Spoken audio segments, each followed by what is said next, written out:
Welcome to the Leva podcast, where we cover all things related to being a happy and successful woman, mother, and professional. I'm very excited about our guest today. Maggie Lindley is a mother of two and the founder of Mindful Mamas. After the birth of her first child, she struggled with perinatal mood and anxiety disorder, which ultimately sent her down a new path in life, which we'll hear all about. Maggie, thank you for being here and sharing your journey with us. Very glad to be here. Thanks for having me. I'm excited. Absolutely. A little So I nervous. found Maggie, just a little background. I found Maggie through a LinkedIn post that she made sharing a bit about her journey, and it was amazingly compelling. So I definitely wanted to talk to her. And then once we got a chance to get on the phone for the first time, I was really blown away by what she's been through and also how she's turned it around to help others. So I'm excited about everyone getting a chance to hear her story today. So Maggie, let's dive into your background as a mother and how that changed your life in profound and I'm sure quite unexpected ways. Would you share with us the birth of your first child and kind of how that went? Yeah, so I had my daughter in 2019. It was, like you said, life-changing in that it kind of shifted the path that I was taking and sort of kicked off a journey of self-awareness and self-inventory that has allowed me to access my voice, which I didn't realize was pretty much completely cut off for the first 27 years of my life, in that I didn't know how to connect with it. And so I'm thankful for that connection that I have. It feels like the beginning of an opportunity to keep exploring that. So So tell me about like the 27, you said the first 27 years, you felt like did you realize that you were kind of cut off from your voice? How did that come about? I didn't. I would say, like, I was sort of living in a trance, in that I was doing things and I was successful, and in pictures I was like happy and smiling, and I had a great marriage and job at a great company. I worked at Slack. Things appeared great, but I think inside there were many unacknowledged parts of myself that needed acknowledgement. Parts that were hurt, parts that were scared, parts that didn't feel like safe to express themselves. And Mhm. the process of like birthing a baby, I feel like, kind of opened up the floodgates for me, and everything came out. If that makes sense. Yeah. Say more about that. How did that, how did that process, because I mean, it makes sense. Like it is a massive change. It's a very different thing than any of us have ever experienced before that moment, right? What do you think caused the floodgates to open and what was that experience like for you? So, a couple of days before I went into labor with my first, I read the book, Ina May's Guide to Natural Childbirth, which perhaps looks like you've heard of. I read it. Yeah. And it's a compilation of all of these stories of women who had natural births, and the different joys and challenges and pain and beauty that comes with that.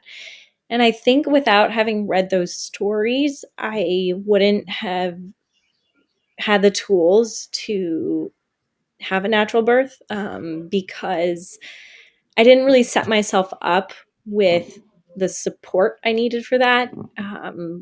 I had my husband, who was incredibly supportive, but he had also just suffered a pretty brutal injury to his ankle playing basketball like a week before I gave birth. And so it was kind of just the two of us in the hospital room. And, you know, there wasn't that, village there to kind of hold me through this. But I held with me the messages from that book. And I remember particularly one thing that stood out to me was a woman who, as she went through the birth process, envisioned like a flower blooming, and she just kept going back to that image through it.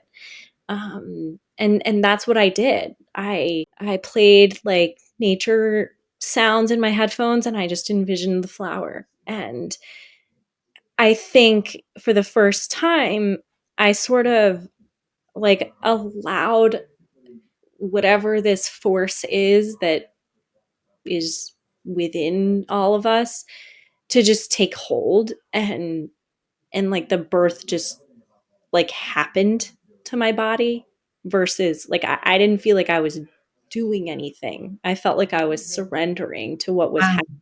And it was beautiful, Yeah. but my body was like, holy crap, like we've never done this. We've never let go of control in this way.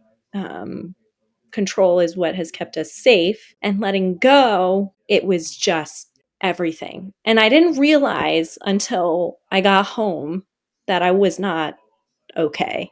Um, You gave me chills just now, by the way, when you talked about the letting go and how control has kept you safe and all of that. That's a really powerful message. yeah, I think it's hard to give ourselves over. Um, but in the birth process, you don't really have a choice, you Yeah. know. It's bigger than yourself. Yeah, Um, absolutely. So how long after you went home from the hospital did you realize that you weren't okay? yeah, so I think unfortunately my recovery process in the hospital was not helpful in terms of healing from the trauma that is childbirth. You know, it was a very, very busy hospital, and I had a shared room, and the other person in my room had some really intense challenges with her birth and recovery. And so there were doctors and nurses coming in and out of the room at all hours. Like it was almost an emergency situation for her. So just having that like energy in the room as I was trying to like bond with my newborn was Mm. um, stressful.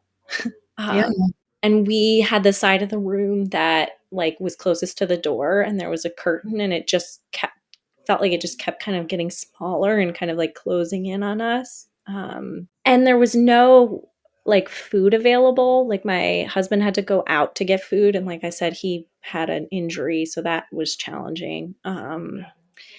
And then I didn't get to see the lactation consultant until I was being discharged because the floor was so busy.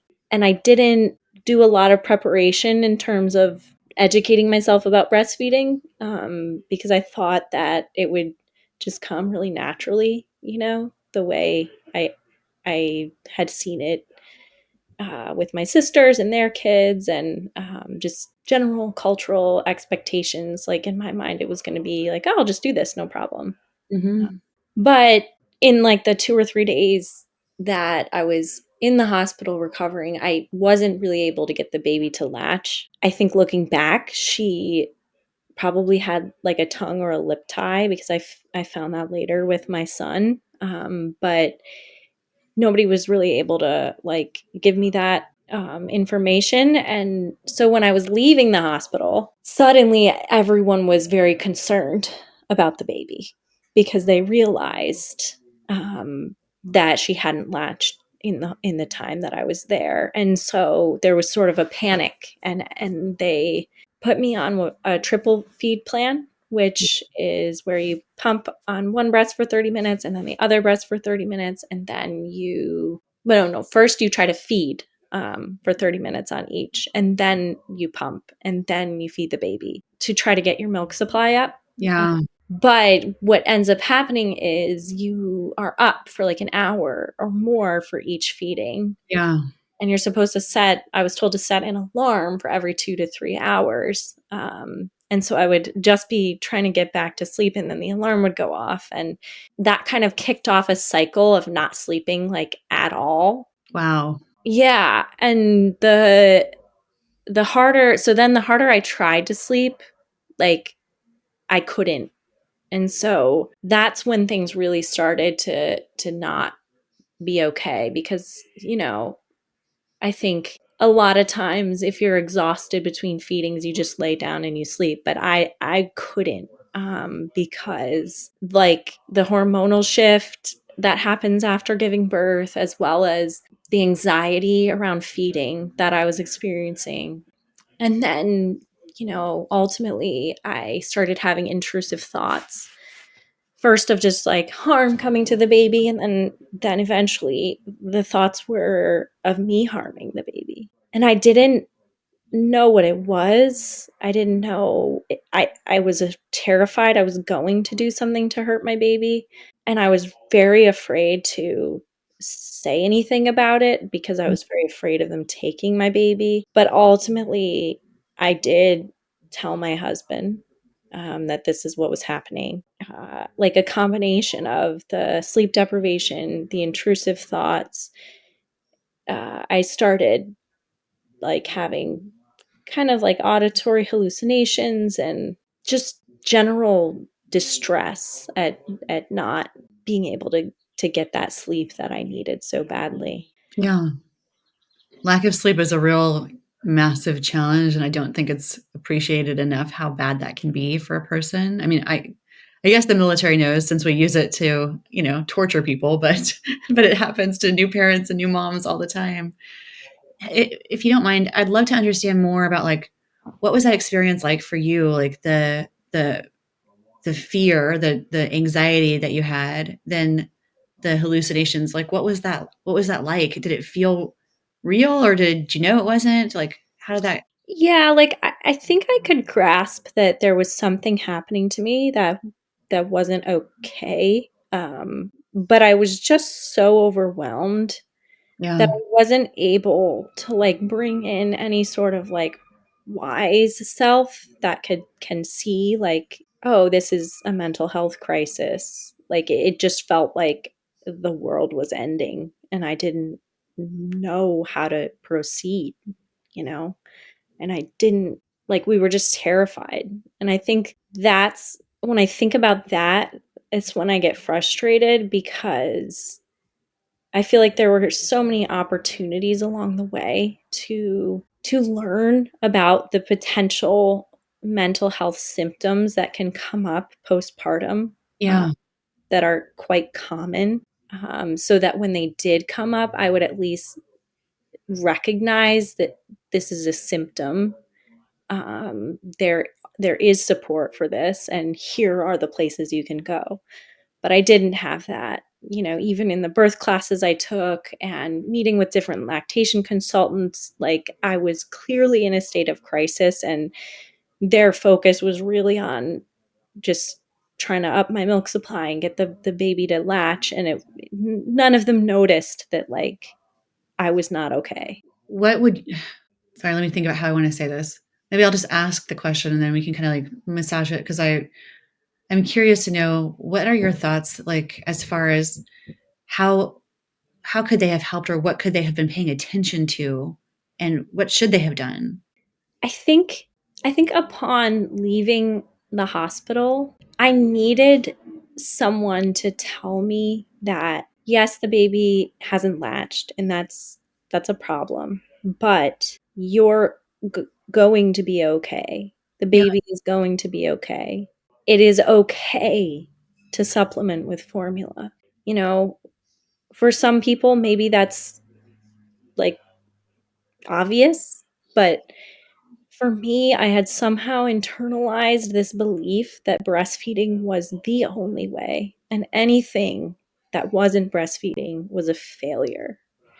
And so whenever my husband would get out the bottle, I just felt so crushed, like I was failing. Like this is the one thing I'm supposed to be able to do to keep this baby alive, and I can't do it. Totally. So I think just more education around normalizing the different ways of feeding a baby and validating like that it's okay to choose a different path. So someone saying that, and then I think yeah, just the lactation consultant, you know, she was doing her job, and in her defense, like I probably was able to appear that I was keeping it together. But when she came, I think I was on like day 4 or 5 with no sleep, like Yeah. zero. And I think I just needed someone to like see me, you know? Yep. 100%. And sometimes it's maybe as simple as asking the mom, how are you feeling? How how are you doing? Do you need anything? But I don't think I got that question, No, at probably least not. That's not from what people are concerned about at that moment, right? Which they should be. They should be Mhm. concerned about the mom because you're going through so much, and especially if you're dealing with that kind of guilt and stress. Your story certainly speaks to me. That what you said about breastfeeding 100% speaks to me. And I have talked to and read so many comments from moms that have been in similar situations and just want that validation that it's okay. And yeah, sometimes things don't work, right? Sometimes things aren't easy, and it's okay to choose a different path. What made you finally decide to talk to your husband about it? And what was his reaction about your feelings? Yeah, so I think it was pretty clear that there was something wrong, and he was picking up on that. And so we called his mom for support, and she came down. Thank God. And I would like to think that like I was brave in telling him that I was having these intrusive thoughts of harming the baby, but it got to a point where like I had no choice because I was in such crisis that like I had to tell him. Like the rate at which the thoughts were like coming was like it was like I was just being bombarded. What were your thoughts? I had like a vision of like stabbing my baby. And at the time, I didn't know that like the presence of like the extreme distress that this caused me Yeah. was an indicator that I was not a threat to the baby. But I didn't know that. And so we went to the emergency room. But you asked about my husband's reaction, and I think he was really, really afraid. And there was this crucial point where, like, he could have decided to not support me in this, you know, to be afraid of me. Because I think when someone is experiencing like a mental health challenge, it can be easy to feel afraid of that person. But he chose to support me. Such an interesting point, that be afraid of versus be afraid for or be afraid with. Like it's a very different situation. And I, I just wonder, like, I honestly, I wonder how many times a mom experiences what you experience and then they don't say something because they don't know how their partner or anyone else will react. Or if they do tell their partner that reaction isn't what they need to have in that moment. I just wonder how that goes. I mean, obviously it doesn't go well if that's the case, but I just wonder how many times people are in that situation, you know? Yeah. I've heard many stories of moms having these thoughts, not knowing what they meant and not feeling safe enough to be able to say something about it. So I guess that's why I'm here, Yeah. telling people that like it's okay. Like you can get help. It will get better. But I do think that without the support that he gave, I don't know what would have happened, but I'm very grateful to Yeah, him for that. absolutely. So then you went to the ER and they treated you great and they helped you out and everything was fine after that, right?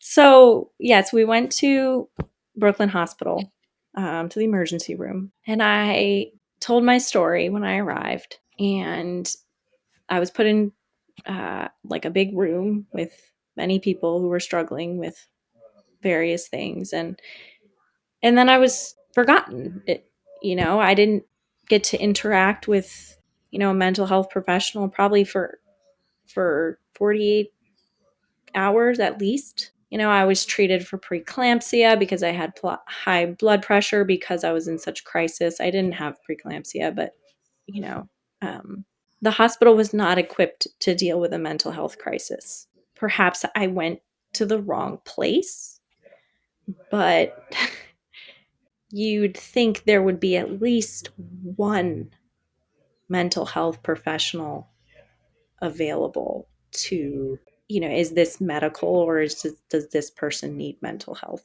Right.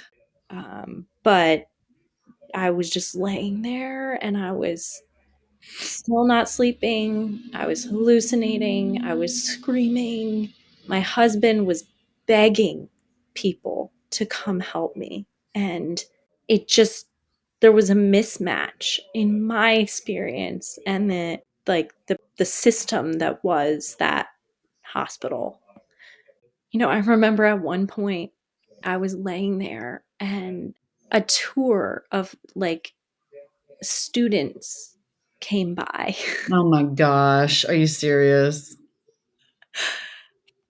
And they're all looking at me with like their notepads, like 10 students just looking at me with notepads. And I was like, I was separated from my 5-day old. My Yeah. baby was at home and I lost it. I think those poor students have probably never seen anything like it in their lives. But like, it's just not the place, Yeah. for that. That's not humane. It's like treating you like you're on display in a zoo or something. I mean, that's Well, crazy. yes, I felt like a creature in a zoo. Yeah. So then finally, someone got a mental health professional to come in. I think he had to travel from a different, place to come see And me. you were in Brooklyn, New York? Yeah. Okay, so not exactly a small town in the middle of Right. nowhere. Right. Right. And finally I was given a shot of Ativan and Haldol, which are two things to help people that are in mental health crisis. And finally, I was able to sleep. Yeah. I remember another part of it that was particularly excruciating was that as I was waiting for this support, I was put in the labor and delivery unit. So, like, there's all these other moms recovering with their babies, and my baby was at home, and there was not a place for me. Yeah. Um, It's terrible. it was tough. Um, And I know like when you and I spoke before, you mentioned that there was no support for pumping in the facility either. I don't know if that's something that you would want to cover, if it makes sense or not, but just seems like again they just weren't equipped to help in that whole experience. yeah, yeah. Yeah, so from Brooklyn Hospital, I was transferred to Zucker Hillside, and they have a maternity unit. Um, but when I arrived, it wasn't just moms; it was people struggling of all different kinds of things, and um, I didn't realize I was going to have to be separated from my husband, so I had to say goodbye. Didn't have a phone. I had to use like a payphone almost to talk with my husband and see how things were going. But yeah, it was 10 days in the psychiatric hospital. And they did have a pump, but you had to ask for it, and oftentimes, you know, the staff would didn't have the capacity to get it right away, and you needed a chaperone. And so it was just there was a lot of advocating that needed to be done to get what I needed. Oh my God. I don't know about you. I don't know how it was for you, but I cannot even imagine going through what you're going through and then also having to advocate for myself for things like that. Like, Mhm. doesn't feel like the right way of supporting somebody. I don't know. I think the thing that got me through that time was, I think, like on the first day, they had different like groups where they talked about different skills. And I think one of the first days I was there, that someone who was running a group brought up the concept of radical acceptance, which I had never heard of. But essentially, the idea is to accept what is happening versus trying to fight or resist it. And that doesn't mean you can't have feelings about it, but just sort of letting go of the resistance to what is helps reduce the suffering. Yeah. And I'm really glad I heard about that on that first day, because it it impacted me and how I experienced the hospitalization. Because I think had I been like fighting it the whole time, it would have been a lot more miserable. But because I heard that, I was kind of like, okay, I'm here. This is the situation. Like, what can I do to make this bearable? And what I decided I was going to do was I was going to really listen to every person that I came in contact with. So other patients, the staff, the people helping me with the pump. Like, I asked them questions and I listened to their stories. And, some of them talked about their kids, some of them talked about their faith, some of them talked about their grandkids. And I saw like all of these people as like the humans that they were. And I think like that being present in that moment with these people kind of like took me out of this big like storm that I was in and brought me down to like the earth and just helped me to stay here. Yeah.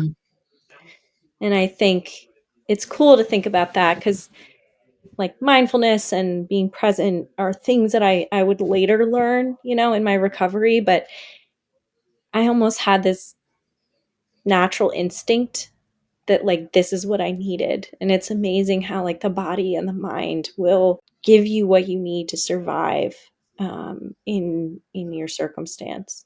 That is amazing. Yeah.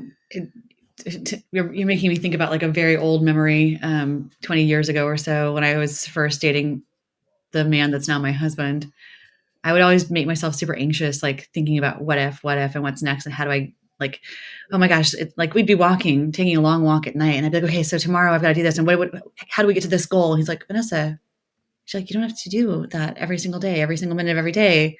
Sometimes you can just be here walking with me. And that's just how he naturally was in the world.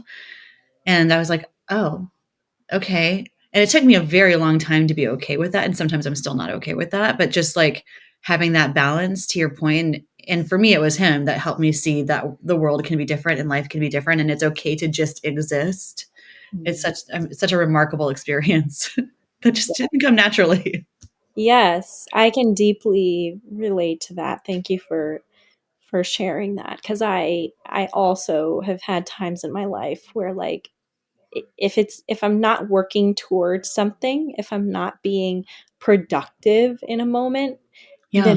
then what is there, and my husband too would be like, look at the birds, they're splashing in a puddle, like, do you see them? And the pace can just be like so much slower. Right. We put so much pressure on ourselves. It's kind of crazy. It is interesting it's like all of those mindfulness practices and things like that. And I've read several books. I wish I could remember the first one that introduced the idea to me, but basically like that you just existing, it's all that you have to do. Like you're enough just by being here. You don't have to accomplish anything. And it's like, is that true? You know? Mhm. Yeah. And being in a psychiatric hospital setting, that there's kind of no way away from that lesson because you're just left with yourself and you just have to be there. And like whether you're making a bracelet with your kid's name in it or like just sitting at a table looking out at the like courtyard, you you're just there. And as painful as it was to be away from my baby, it was what I needed at that time to be safe, and to start the healing process. But I do know that there are other like countries that have facilities specifically for mothers experiencing maternal mental health crisis where they can bring their baby. It's called a Yep. mother baby unit, and she can get the care she needs while getting support for caring for the baby and still having a chance to have that bond, which is so crucial in those early days of infancy. That's incredible. What are some of the, what tell me in a country where that happens. I want to look into that a little bit more. I think I've read about it in Europe, but would be worth researching. Yeah, that's fascinating. That's amazing because it's not just an American situation, but other countries dealing with it better is so cool. I feel like we Yeah. should take a lot of lessons. Yeah. But I don't think I could be wrong, but I don't think there are any inpatient psychiatric facilities in the United States in which a mother can bring her baby. I could be wrong. I would be happy to be wrong, but at least from my experience, that's not what was available. Um, Interesting. After you left the ER, what came next for you? so after, so there was the ER, then there was the psychiatric hospitalization at a different hospital, and then from there I was released and I went home, and I still didn't really have any clue what was happening or how to navigate it. I had learned at the hospital that I did not have postpartum psychosis, which is what the ER people thought I had because of the hallucinations. But it was actually just those were sleep deprivation related, and the diagnosis was postpartum anxiety and OCD. And many people, I think there are a lot of misconceptions about OCD. I think when people hear about OCD, they often think of like people being really organized, or sometimes people will be like, I'm so OCD. Uh, Or just like washing your hands a lot. That's what I think about. yeah, washing your hands a lot. Yeah. Um, but for those that really suffer with like, some of the really acute forms of it, it's it's excruciating because like one of the main symptoms is intrusive thoughts, and they can get really creative and they're highly disturbing, and it's amazing that the mind can come up with these things. And in the beginning there's a lot of like horror at yourself because you're like, I'm the one thinking this, like I must be sick. There's something very wrong with me. Uh, but you kind of learn over time to accept the thoughts and recognize that, thoughts are just thoughts and they can't really hurt you or anybody else. Um, and yeah, it's an ongoing journey though with that. Um, but I do think that it needs to be talked about more. 100%. So on the postpartum OCD side, which is very interesting. I mean, even though I've been spending quite a bit of time on the like issues moms deal with, we talk a lot about postpartum depression. We've talked some about postpartum anxiety. Postpartum OCD is something I haven't heard a lot about or talked a lot about. So that's a really it's a new area in my like I'm hearing about from you that I feel like I should probably spend some more time diving into and making sure we have support for. Mhm. Um, how are you? So I guess are you still struggling with that, and how are you managing it? And I just have so many questions around that, and then and I don't want to jump ahead, but I'll stop for now.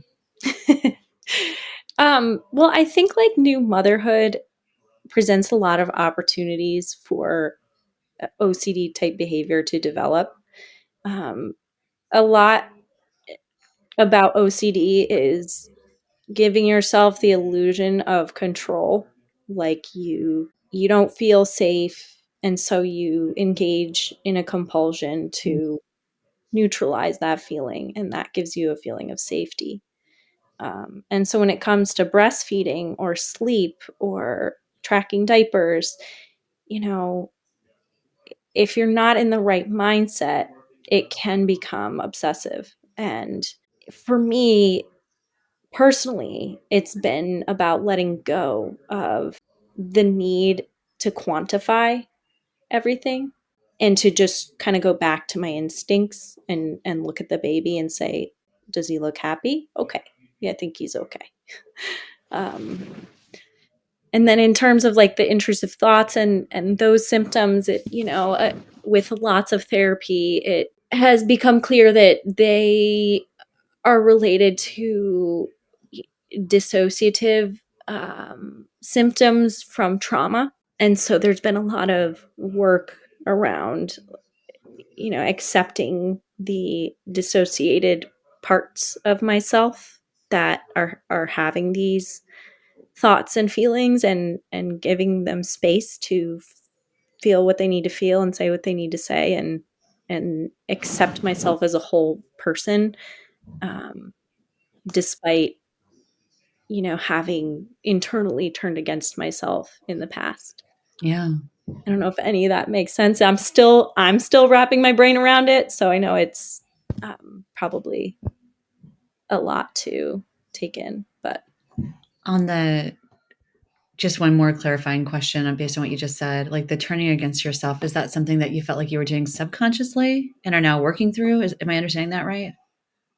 Yeah. yeah, yeah, and I think so. Going back to your question about what happened after the hospitalization, so I floundered for like a month trying to get support. Saw a therapist who wasn't qualified to help with symptoms of postpartum OCD, because I expressed a thought I was having, and she became very concerned, and that further made me concerned. And so there wasn't a lot of support and validation. And again, that like fear of the person that's having these illnesses, I think because perhaps it's a very delicate situation, and people's minds can go to, like, unfortunately, like the horrific things that have happened, and so there's a fear there. um but and I'm not an expert, so don't quote me on this. I think like the amount of cases in which the mother is actually a threat, I'm pretty sure are quite low. Again, an expert could say more on that, but I guess the point I'm trying to make is like I needed someone on my team, and Yeah. I didn't feel like I had that, um, until I found the Motherhood Center in Manhattan, which is sort of what I was describing earlier, where the mom who is struggling with like acute perinatal mood and anxiety disorder can go with her baby, but it's a partial hospitalization, so you go home at night. But yeah, they have a day program, and you go and you do group therapy, you do art therapy, you do movement, and your baby's there in a nursery. But when you want to breastfeed, you can breastfeed. When you want to spend time with the baby, you can. When you need a break, you can take a break. They provided lunch, which, like, when you're, extremely overwhelmed in the postpartum state, like something as simple as being reminded to eat is incredibly important. um, you know, I had no appetite. I didn't want to eat. But like having lunch appear in front of you is like, okay, I can do this. Um, so I spent almost 3 months going to that day program. Um, and the Motherhood Center also offers, outpatient therapy, and therapy for people who aren't in such a crisis Yeah. state. So it's a hugely helpful resource for anybody that is struggling on any level. Awesome. I'll put Um, information in the description as well so folks can find out more about it. It sounds incredible. yeah, I'm so thankful that I found it. And going back to like the turning against the self thing, Yeah.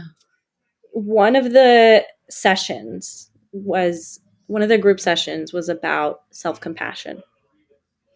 And self-compassion has kind of become like a buzzword. Like people are like, yeah, self-compassion, like, and that's great. But like in my experience, I couldn't like comprehend what that meant. Like I remember the person talking about it, self-compassion. I'm like looking at the word and I'm like trying to like process it, but it felt like completely inaccessible to me. Yeah. Um, and the therapist said, you don't have to believe anything yet, but if you just start saying the words to yourself, Like, that's the first step. So you won't believe them, but just, come up with some sort of phrase or something that feels right, and just start saying it to yourself in your mind. So I was like, okay, like, this, I don't know what this is. Like, I don't want to do this. It feels like baloney. But I wrote down, like, I am enough. I am doing the best that I can. I don't have to have all of the answers. I am loved. I am safe. And I just would say it to myself every day, just when I was washing the dishes, going for a walk, doing whatever. And it was kind of a leap of faith doing something like without really knowing, you know, if it was going to work. But over time, that and the help of medication support um, sort of helped me shift. And I was like, oh, I don't have to hate myself. Like, I can accept myself, and I don't have to do this mothering thing perfectly. Mhm. I can be good enough, and that is enough.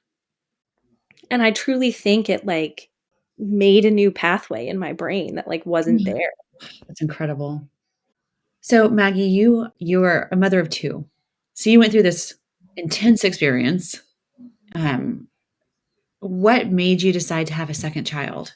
And were you worried about it? Um, with the second child, someone had asked me, like, as I was grappling with recovery, from all of this, what is a way that you can move forward?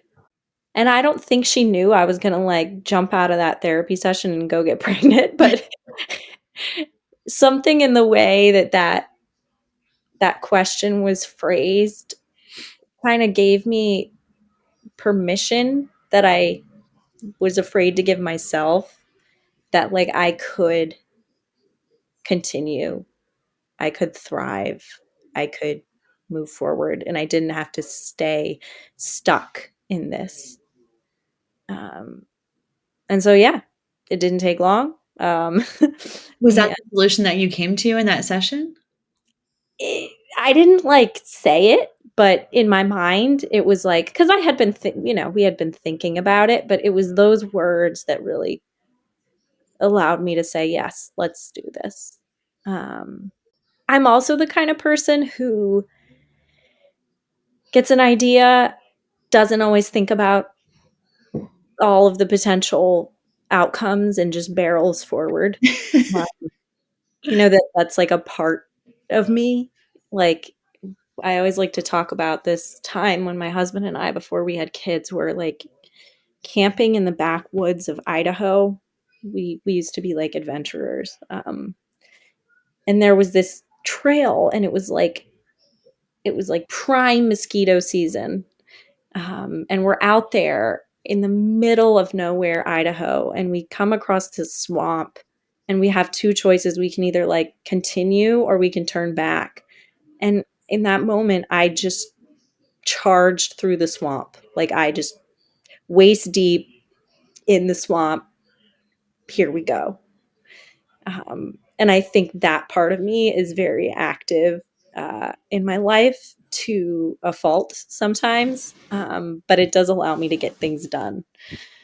Um, so I didn't really think, like, going into the process of having a second, I didn't think about, you know, what's this going to look like after this, what I went through. It was Yeah. just kind of like, here we go. But I did have the support this time.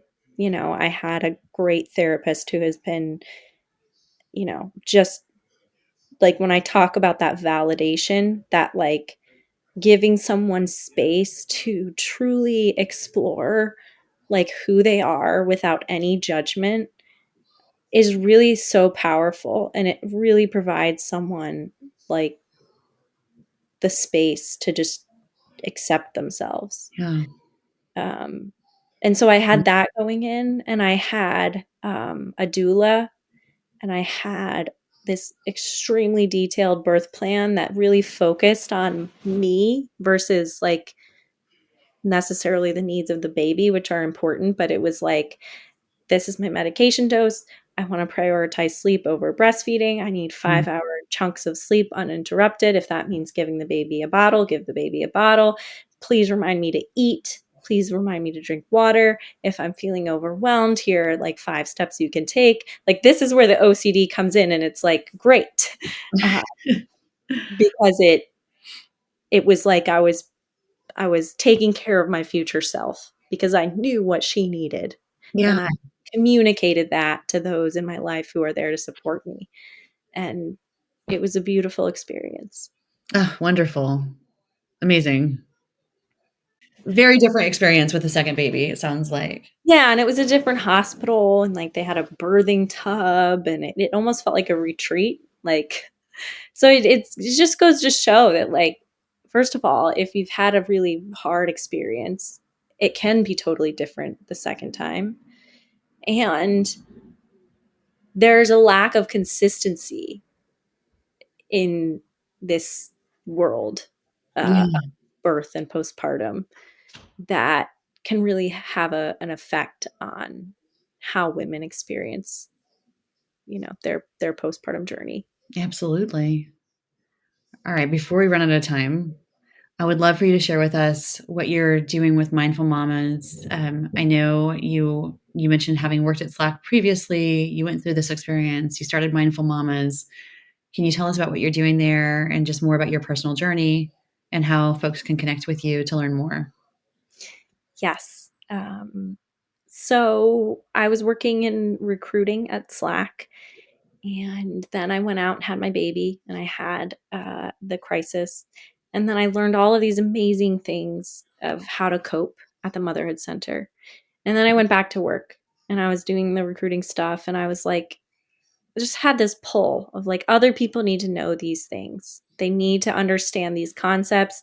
They need to learn how to implement them like in a tangible way in their everyday life. And they also need a community of support that they can turn to when the times get tough. And so that's when I sort of came up with the idea of Mindful Mamas. And I've tried it in a couple of different settings, and what works the most has been in a corporate setting, going to a company, organizing a cohort of moms together to go through this experience, and then offering a 4-week group program where moms can get to know their cohort, build a sense of support, have a channel that they can communicate in a way that is safe to be authentic, like what I was kind of talking about earlier, that safe space to bring who you are to the table without your work hat, and offering those skills for managing anxiety, uncertainty, perfectionism, learning how to love yourself, learning how to be mindful, learning how to soothe yourself through difficult emotions and care for yourself the way that you care for your baby so, deeply. And it's launched, and it's there, it's available for companies to bring in for their moms to offer as a benefit. Moms are leaving the workplace Mm, because they're balancing too much. And this is a way for employers to ensure that their moms feel seen and heard and validated. I love it. It sounds like an incredible program. And I looked at your website. By the way, I'll put your website in the description below. Everyone check it out. It's in the description. Her website's amazing. And click around, read the story, read the program, learn all about it because it seems like it would be incredibly helpful for new moms. Thank you very much for your time. I know you got to go pick up your kiddo. So I apologize if I kept you a little longer than we I anticipated. feel like I could talk all day. It's And thank you great. for giving me space to talk too. It's Yeah, of course. I think it's really important. And to your point, we need to normalize that these are experiences that women are having. So I really appreciate you being here and spreading awareness of your experience, and also some of the tools and solutions that you're putting out there in the world to help others, including mindful mamas and the motherhood Center. the Yeah, motherhood center. Yes. there's also Postpartum Support International, which is a great resource as well. Oh, that's awesome. Okay, well, we're going to have a lot of really good resources linked from here. Thank you, everyone, for joining us. Really appreciate it. Don't forget to discover more about Mindful Mamas and, of course, the Leva app, which we have made available to support all new moms. It's available in the App Store for Apple and Google. We provide holistic support for new moms every step of the way. With our app, you have access to guided community conversations, one-on-one coaching, hundreds of scientifically researched articles, videos, and meditations. And we have one-on-one coaching and support as well. So check us out. We're there for you 24/7. And you can also track your baby's milestones, make sure that they're on track, and we will help you if they're not. So we're there with you every step of the way. As I mentioned, thank you so much. And we'll see you again real soon with another podcast. Bye. Thank you, Vanessa. Thank you.